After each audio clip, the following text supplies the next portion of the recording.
আসসালামু আলাইকুম। একটি মহল ৮ দলের বিরুদ্ধে প্রপাগান্ডা চালাচ্ছে, মিথ্যা রিউমার ছড়াচ্ছে। ৮ দলের নেতৃবৃন্দ বিভাগীয় সফর শেষ করে তারা এখন আসন সমঝোতা নিয়ে আলাপচারিতায় বসছেন। এখান থেকেই ৩০০ আসনের প্রার্থী চূড়ান্ত করা হবে। অনেকে বলেছেন জামাত ইসলাম ২০০ আসন বা ২২০ আসন রেখে বাকিগুলো অন্যদেরকে বন্টন করে দিবেন। এটা একটা মিথ্যা মেসেজ। এরকম কোনো নিউজ প্রচার করা হয় নাই।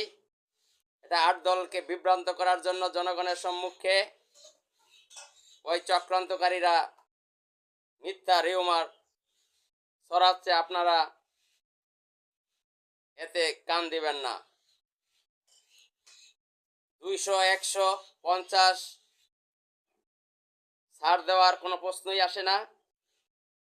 ৮ দলের প্রার্থীগণ যে যেখানে জিততে পারবে তাকে সেখানেই প্রার্থী করা হবে।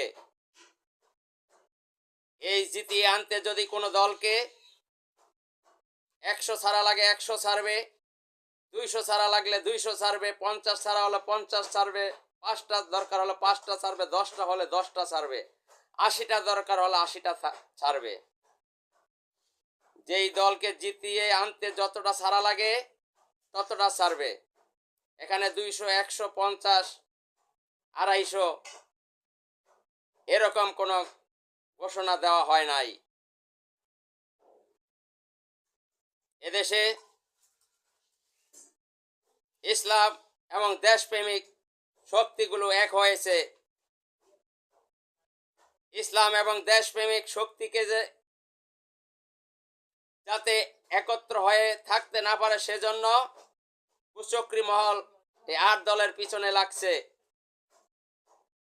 ঐক্য বিনষ্ট করার জন্য।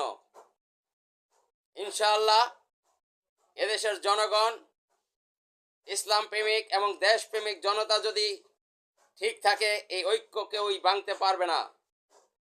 এই বাংলার জমিতে কালিমার পতাকা উড়বে ইনশাআল্লাহ। সারা বাংলাদেশে এখন ইসলামের জয় জয়কার। এদেশে ইসলামের বিজয় হবেই। ২০২৬ সালের ১২ই ফেব্রুয়ারি নির্বাচনে এদেশের জনগণ ব্যালটের মাধ্যমে